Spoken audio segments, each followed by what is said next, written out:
seat, be that the guy that can be a stretch four, come out, knock down some threes, move the ball. Well, he did that for a few games. I'll give him credit. And we started winning a couple games when he did that. But within about 5 to 7 games, he was back doing what he always does. And Yeah. I know it's hard to teach an old dog new tricks, but I feel like he's just very uncomfortable doing anything else than what he's known for like his last 15 to 17 seasons in the league. And we need somebody who can adapt to this modern league, and that isn't uncomfortable trying something new with the team. To add a little bit to that point, I don't know if y'all saw him this year during media day, where the press was asking him, "Hey, are you gonna shoot more threes, or did you add anything to your game?" And I don't know if y'all saw his response, but it was like annoyed. He was like, "No, no, I'm just, I'm gonna do what I do. I do the same thing I've always done. I just try to do it really well, and they're like, "Oh, are you gonna shoot more threes?" He's like, "I don't know." He's like, he just, yeah, like you said, he doesn't really want to adapt and change who he is.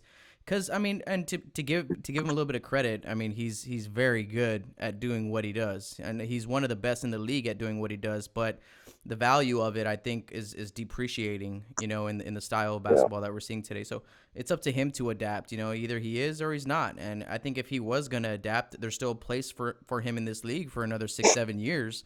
But is he gonna do that? Is he gonna want to change who he is and how he plays to stay in the league? That's up to him. Yeah, I think his career could have lasted longer, and was still as like a very valuable player if he would have continued this trend of shooting threes. But not only that, if he could have taken a page out of Tim Duncan's book. Now he's not Tim Duncan, obviously we know that, but you look at Timmy's latter years, and even in 2014, like he wasn't putting up spectacular offensive numbers. We know this. His numbers dipped, his minutes kind of went down, and his usage on offense went down. But if you go back and watch the tape, he's to the day that he retired, he was still one of the best rim protectors in the league. I would always go to the games when they would play the Bucks in Milwaukee, and it was just amazing how I've never seen anybody better at timing blocks than him, or timing when guys would drive to the rim and timing it so perfectly where he would contest the shot enough where it wasn't too much to foul him, but it was just enough to alter their shot. He did a great job with that against LeBron in the finals.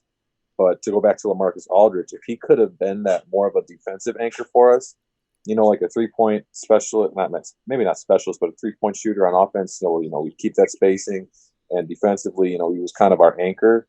I would have said, hey, stick with us for the rest of your career. But, I don't really see that happening. Like you said, Harrison kind of went back to his old ways immediately. I was hopeful when he started shooting threes at a very high percentage. I think he was like top 10 or 5 in the league in percentage. I mean, obviously his attempts were nowhere near the other guys, but if he were to stay, that's what I would want to see out of him, but I don't think we're going to see that. So, I think either this year, either by a trade, or next year, just letting him walk and letting his contract expire. I don't really see him as a Spur after that. In the meantime, I don't know why he's doing this kind of stuff to make things worse.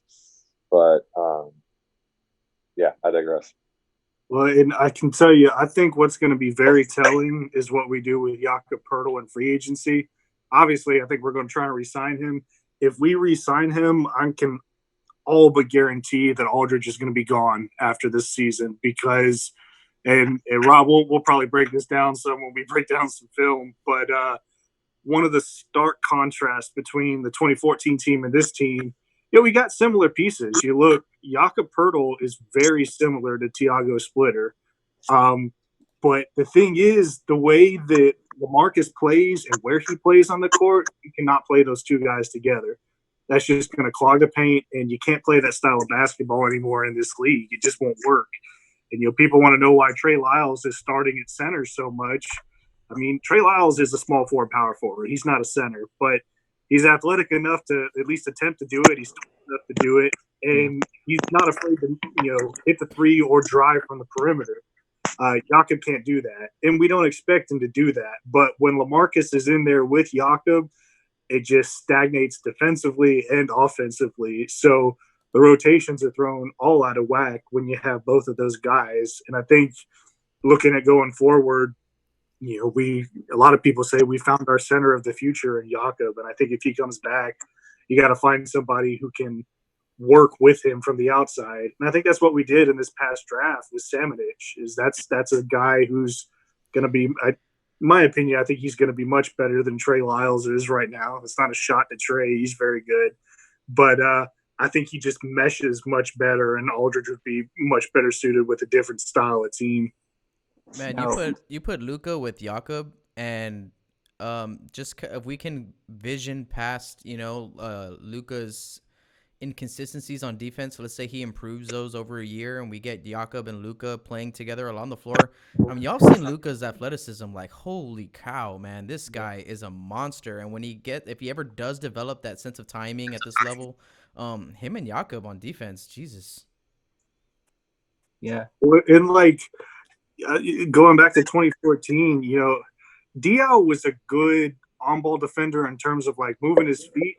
But even then, he'd get beat a couple times. He wasn't the most athletic guy. So I think the big thing with Samanich, even if he doesn't become that huge defensive stopper we want, he's got Pirtle there to back him up. The problem is this year, we have guys getting blown by out on the perimeter, like Forbes and DeRozan, who are never going to be great defenders. And Aldridge, like we talked about, doesn't have the timing aspect down. Trey Lyles is not a defensive stopper, so it's just a layup line to the rim. And if Samanich doesn't develop as much as we want defensively, he only has to be competent. He doesn't have to be great. We've got Jakob, who averages, if you look at advanced metrics, they do the per 36, per 38 minutes. He averages more blocks in that advanced metric than like the top 15 centers in the league, including like Anthony Davis and Embiid and Whiteside. I mean, he has that timing, and I mean, he's pretty athletic too. So he's your backup plan if that happens. So, like I said, I think it's just assembling the proper team for it, and Aldridge may not be the right player to slot in there. I saw in the chat somebody end up saying, "Do you guys believe that Lamarcus Aldridge is taking less touches this season?" They haven't watched a lot of games, they say. And they were wondering that. I think that's a good question for you, Harrison, or even Rob, because I know you do a lot of the breakdowns of films and stuff like that. So, I mean, have you guys seen that, or have you seen it, Maddie? Real quick, his shot count hasn't gone down. I mean, he's still taking the most shots, him and DeMar, on our team. However y'all want to slice it, per game, per 36 minutes, he's taking the most ticks. So I would say no. Yeah, I think his usage is still up there. It's something that Spurs fans have kind of harped on and been frustrated about. It's like, why are, obviously, there are two best players, but, when we're losing these games constantly, why are DeMar DeRozan and Lamarcus Aldridge our highest usage players when we got, Derek White, who was coming off this fantastic year, DeJounte Murray, whose jumper was really starting to come along at the end of the season, Lonnie Walker, who had that breakout game against Houston, even Keldon Johnson towards the very end. He showed. I know we all think of him as a defensive stopper, but I think offensively he's shown his ability to drive to the rim and shoot the three. Maybe not. It was just kind of a small sample size, so maybe a larger volume sample size, he wouldn't be as efficient. But nonetheless, I think we wanted to see more usage go to the young guards because we're just kind of wasting the season away with. Is that your cat, Harrison? Yeah. We're just kind of on the internet. Is that a black cat just walked by you for that luck? Yeah, if that ain't an omen for LA, I don't know what is. Yeah, but no, I didn't. We saw pretty much the same thing as last year. It just, I think we saw some somewhat minor, pretty actually more, I'd say major changes, losing Davis Bertans and just player regression from, Rudy Gay, Marco Bellinelli, Bryn Forbes, and just a failure to act on that from, I don't know if it's Pop or the coaching staff or the front office, but, that's, to answer the question, no, like his usage percentage is the same. I mean, he put up pretty similar numbers to last year, just, all the surroundings just weren't as good, I guess you could say. Mm-hmm. Do all you guys have access to the chat and see what's in the chat? I don't. Okay. Yeah. Okay. Well, if you go to the link and you can look at it. Yeah. I was just wondering, if you guys wanted to, wrap this up or keep going, but I